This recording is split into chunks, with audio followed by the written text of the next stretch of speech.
السلام علیکم دوستو، آپ سب کو میرے چینل میں خوش آمدید۔ دوستو، دلچسپ اسلامک معلومات کے لیے ویڈیو کو اینڈ تک لازمی دیکھیں۔ سوال ہے، اللہ کے حکم سے سب سے پہلی فصل کون سی تھی جسے انسان نے بویا؟ جواب، اسلام کے مطابق اللہ کے حکم سے سب سے پہلی فصل جو انسان نے بوئی وہ گندم تھی۔ جب حضرت آدم علیہ السلام اور حضرت حوا علیہ السلام جنت سے زمین پر بھیجے گئے تو انہیں اللہ تعالیٰ نے زمین پر گندم کی کاشت کا حکم دیا۔ یہ واقعہ اسلامی روایات میں ملتا ہے اور اس سے پتہ چلتا ہے کہ گندم انسانی تاریخ کی پہلی فصل تھی جسے کاشت کیا گیا۔ سوال ہے، اندھیرے میں نماز پڑھنے کا کیا حکم ہے؟ جواب، اسلام میں اندھیرے میں نماز پڑھنے کی کوئی ممانعت نہیں ہے۔ نماز کی قبولیت کا دار و مدار نیت، اخلاص اور صحیح طریقے سے ادا کرنے پر ہوتا ہے، نہ کہ روشنی یا اندھیرے پر۔ نبی کریم صلی اللہ علیہ وآلہ وسلم کے زمانے میں مساجد میں روشنی کے انتظامات محدود تھے اور صحابہ کرام رضوان اللہ علیہم اجمعین بھی اندھیرے میں نماز ادا کرتے تھے۔ تاہم اگر اندھیرے کی وجہ سے نماز کے دوران قرأت یا سجدے میں کوئی غلطی ہونے کا خدشہ ہو تو روشنی کا انتظام کرنا بہتر ہے۔ اسلام میں آسانی پیدا کرنا مقصود ہے اور عبادات کے لیے موزوں ماحول کا ہونا پسندیدہ عمل ہے، لیکن اندھیرے میں نماز پڑھنا بذات خود ممنوع نہیں۔ سوال ہے، نماز میں خشوع و خضوع کی حالت بہتر ہو تو ثواب میں کیا اضافہ ہوتا ہے؟ جواب، اسلام میں نماز میں خشوع و خضوع، عاجزی اور دل کی یکسوئی کی حالت بہتر ہو تو اس کا ثواب بہت زیادہ بڑھ جاتا ہے۔ خشوع و خضوع سے مراد یہ ہے کہ نمازی پوری توجہ، دل جمی اور عاجزی کے ساتھ اللہ تعالیٰ کی عبادت میں مشغول ہو اور اس کا دل دنیاوی خیالات سے خالی ہو۔ قرآن مجید میں اللہ تعالیٰ نے خشوع اختیار کرنے والوں کی تعریف کی ہے۔ یہاں سے ایمان والوں کے چند اوصاف ذکر فرمائے گئے ہیں، چنانچہ ان کا پہلا وصف بیان کرتے ہوئے ارشاد فرمایا کہ ایمان والے خشوع و خضوع کے ساتھ نماز ادا کرتے ہیں، اس وقت ان کے دلوں میں اللہ تعالیٰ کا خوف ہوتا ہے اور ان کے اعضاء ساکن ہوتے ہیں۔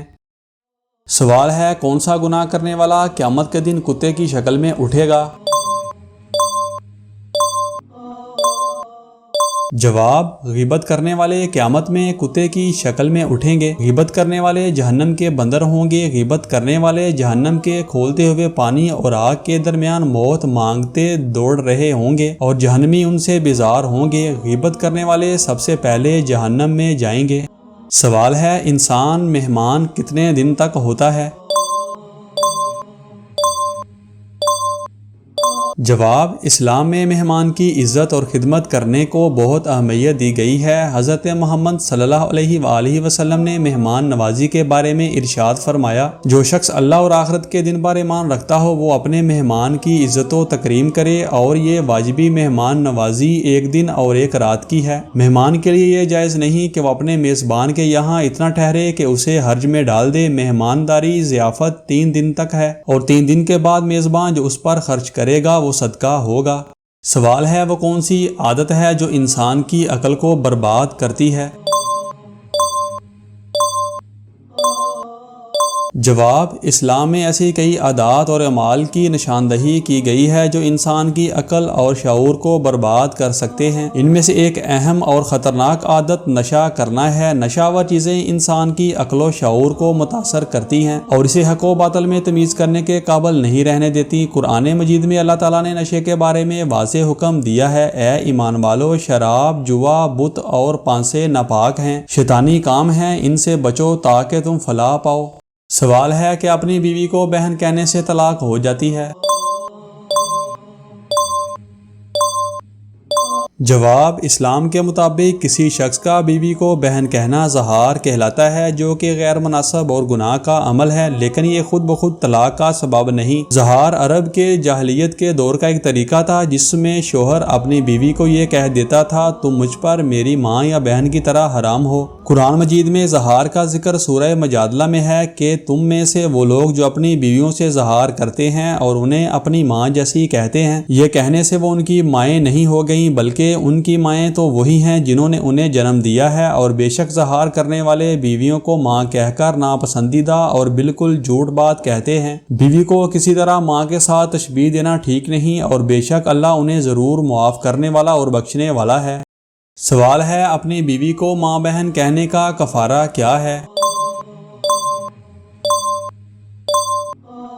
جواب: اپنی بیوی کو ماں بہن کہنے کی صورت میں یعنی ظہار کی صورت میں بیوی شوہر پر حرام ہو جاتی ہے جب تک کہ وہ کفارہ ادا نہ کرے۔ کفارہ یہ ہے کہ ایک غلام آزاد کرے، اگر غلام نہ ہو تو 2 مہینے کے مسلسل روزے رکھے، اگر روزے بھی نہ رکھ سکے تو 60 مسکینوں کو کھانا کھلائے۔ ظہار کے بعد کفارہ ادا کیے بغیر شوہر اپنی بیوی کے ساتھ ازدواجی تعلقات قائم نہیں کر سکتا، لہذا اپنی بیوی کو بہن کہنا طلاق کا سبب نہیں بنتا، لیکن یہ ایک حرام فعل ہے جس کا کفارہ لازم ہے تاکہ ازدواجی تعلقات بحال ہو سکیں۔